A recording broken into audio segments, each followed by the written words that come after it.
Pukul 6 waktu Indonesia Tengah. RRI ND menyiarkan Warta Berita.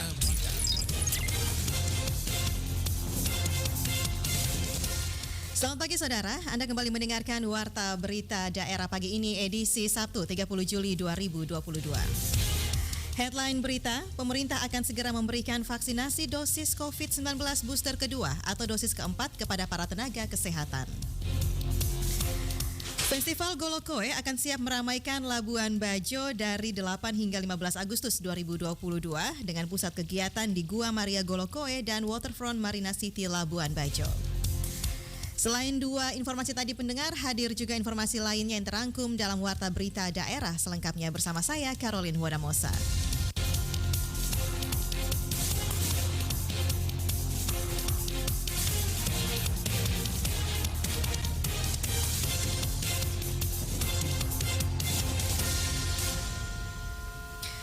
Berita pertama, pemerintah kini akan memberikan vaksinasi COVID-19 booster kedua atau dosis keempat kepada para tenaga kesehatan pada Jumat 29 Juli 2022.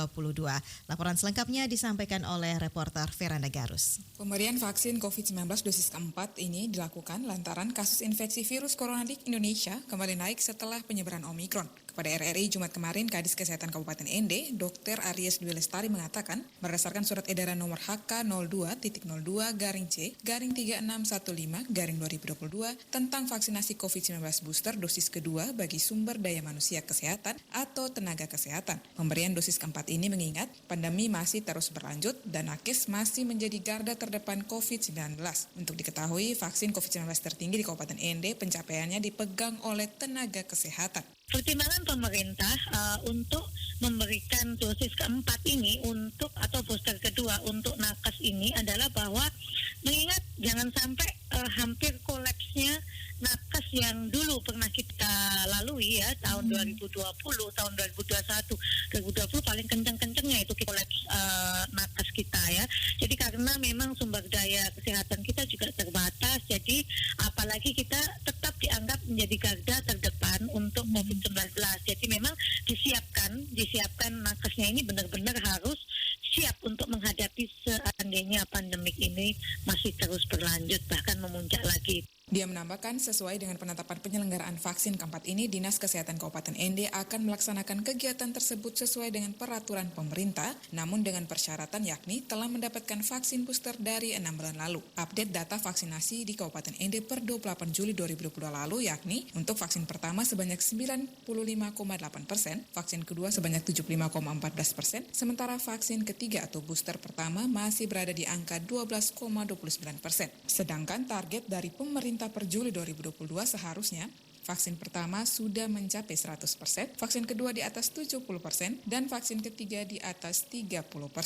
Memang waktu kita Zoom ataupun kita baca edaran Zoom itu dijelaskan memang untuk sementara memang kita juga tahu ketersediaan vaksin karena ada keterbatasan vaksin di Indonesia ini, makanya harus ada prioritasnya.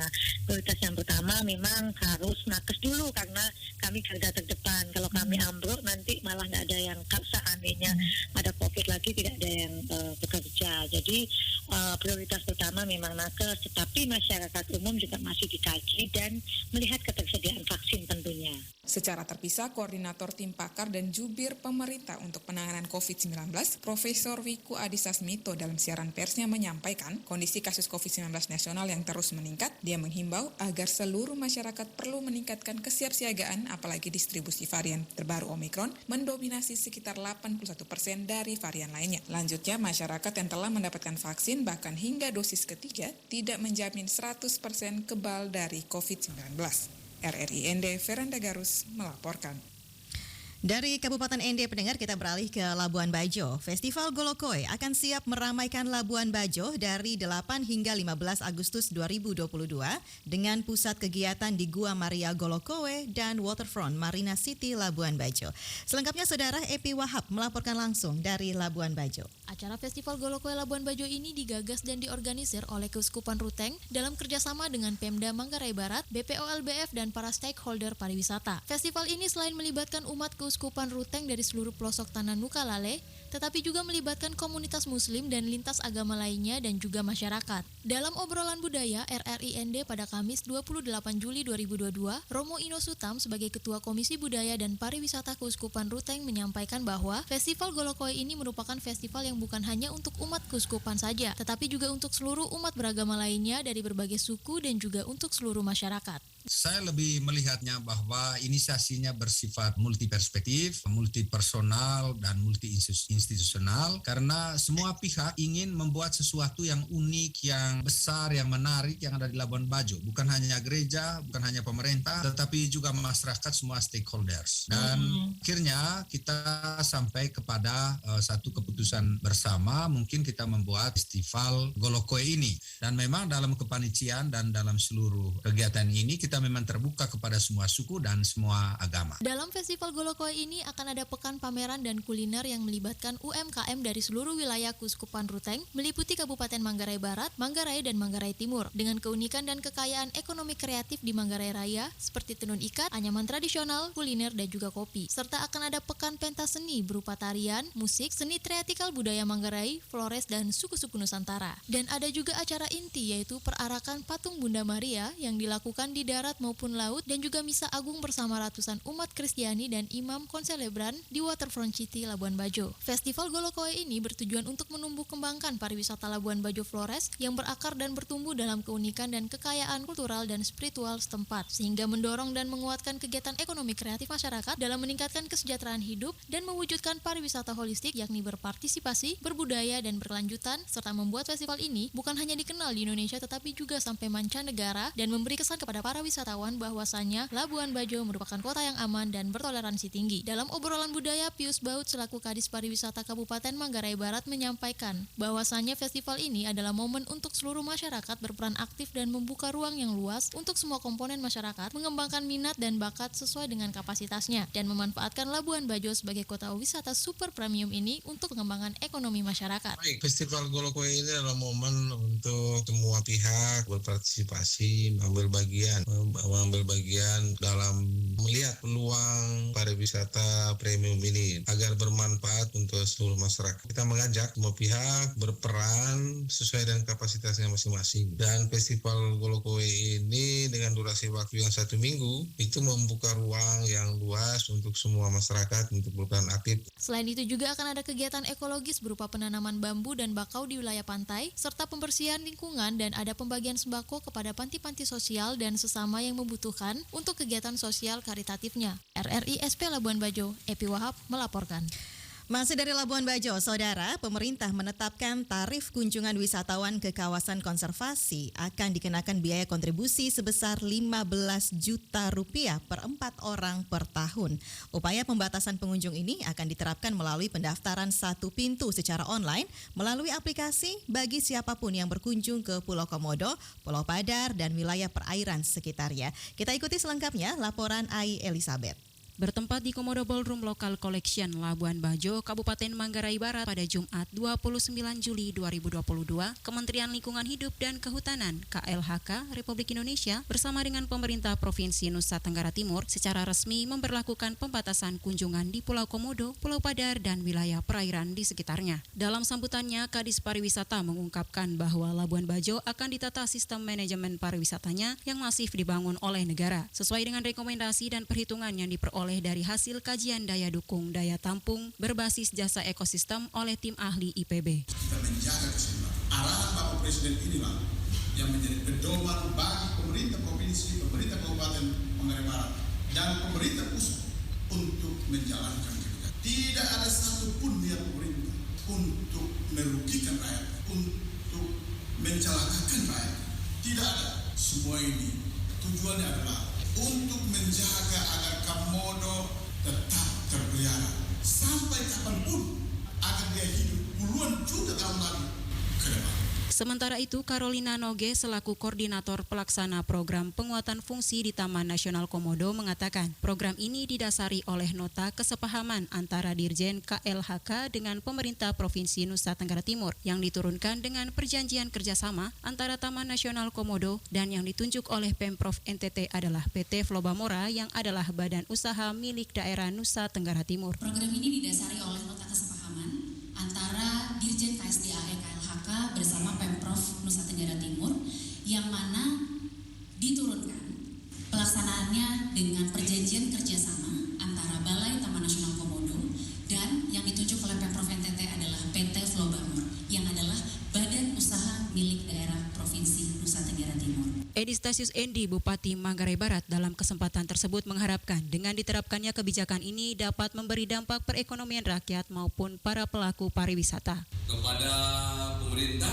yang sudah melakukan kerjasama dengan PT Flobamora harus mampu meyakinkan dan memberi edukasi masyarakat lokal maupun kepada para pelaku usaha, terlebih teman-teman yang bergerak di sektor pariwisata, agar kebijakan yang sudah ditetapkan ini jangan sampai masyarakat termasuk para pelaku usaha yang ada di kabupaten ini menjadi penonton. Mari bersinergi sehingga kebijakan ini memberikan dampak yang sangat positif bagi kesejahteraan rakyat yang ada di kabupaten ini, termasuk di dalamnya adalah para pelaku pariwisata. Acara dihadiri oleh Ketua Tim Ahli Kajian Daya Dukung Daya Tampung berbasis jasa ekosistem di Pulau Komodo, Pulau Padar, dan kawasan perairan sekitarnya, Dr. Irman Firmansyah, Koordinator Pelaksana Program Penguatan Fungsi di Taman Nasional Komodo, Carolina Noge, Forkopinda Manggarai Barat, serta tamu undangan lainnya. Ai Elizabeth, RRI SP Labuan Bajo, melaporkan. Anda sedang mendengarkan Warta Berita Produksi RRI ND. Sementara itu, Saudara, dari Kabupaten Nagekeo diinformasikan bahwa Bupati Nagekeo Yohanes Don Bosco memastikan Balai Penyuluh Pertanian BPP Natanage Boawae dapat dijadikan pusat penelitian dan pelatihan bagi para petani dan peternak. Selengkapnya disampaikan oleh Ferry Soo. Dalam kunjungan kerja ke Kecamatan Boawai pada Selasa 26 Juli 2022 dan mengunjungi Balai Penyuluh Pertanian BPP Natanage, Bupati Don melakukan pertemuan bersama para PPL, penyuluh peternakan dan juga kepala Puskeswan serta pihak off-taker dari PT Pandawa Agri Indonesia. Dalam pertemuan tersebut, Bupati Don Bosco ingin memastikan lingkungan BPP Boawai seluas kurang lebih 2 hektar dapat dijadikan pusat penelitian dan pelatihan bagi para petani dan peternak di wilayah itu. Bupati Don berharap dengan bantuan Dinas Pertanian dan Dinas Peternakan, kawasan BPP Boawai dapat ditata secara baik untuk bisa menjadi pusat sekolah lapangan. Dengan sekolah lapangan, Bupati menyarankan agar para petani dan peternak dapat diarahkan untuk mengikuti pola budidaya pertanian dan peternakan secara baik sesuai dengan kondisi lahan yang dimiliki masing-masing petani. Kehadiran saya hari ini untuk memastikan lingkungan Balai Penyuluh Pertanian Puskeswan ini harus bisa menjadi sekolah lapangan.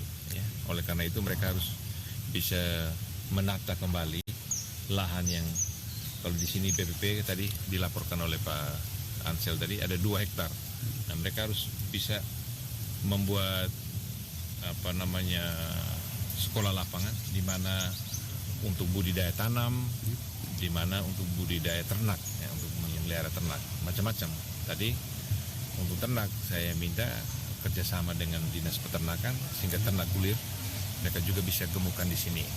Pemkab Nagekeo menurut Bupati Don berencana menyiapkan lahan kurang lebih 5.000 hektar yang tersebar di Kecamatan Boawai, Asesa Selatan, Aisesa, Wolowai, dan Nangaroro. Para penyuluh lapangan diharapkan terlebih dahulu mengidentifikasi potensi lahan para petani yang nantinya akan menjalin kerjasama kemitraan bersama pihak off-taker. Bupati berharap metode kerja normatif petani dan peternak yang mana masih bergantung pada lahan yang ada selama ini harus bisa dikembangkan dengan memanfaatkan lahan tidak produktif melalui metode calon wirausaha calon lahan atau CWCL. Nah, sekolah lapangan yang 2 hektar ini saya arahkan mereka untuk supaya petani kita yang biasa berkebun, beternak datang ke sini dan langsung lihat contoh.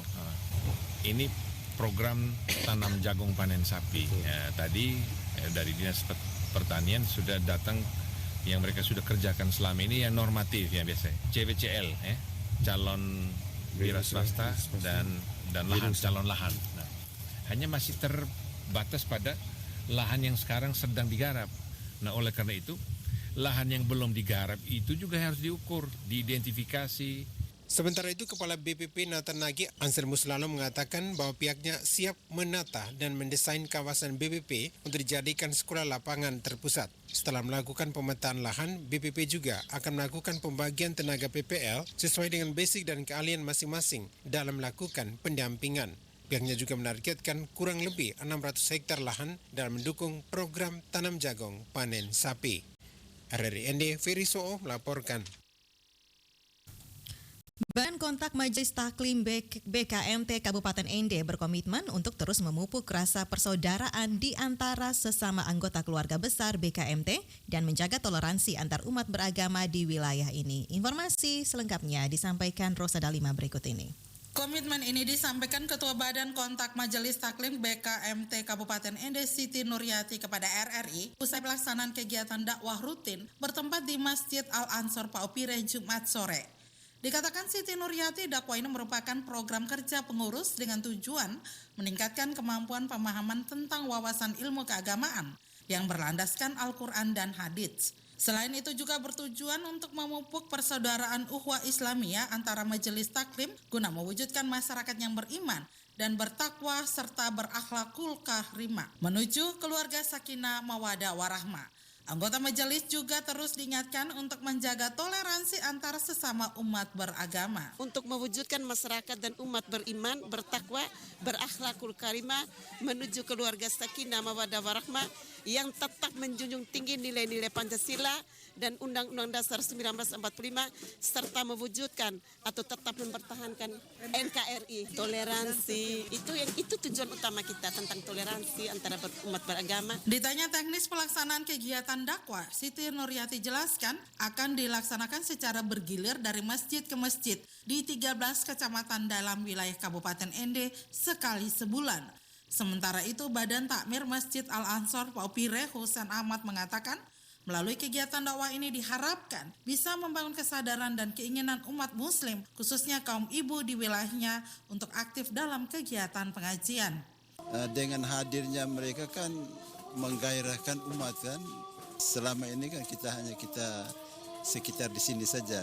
Dengan adanya datang dari luar, berarti kan umatnya semakin kalau begitu banyak juga yang mau datang ke masjid kami ini.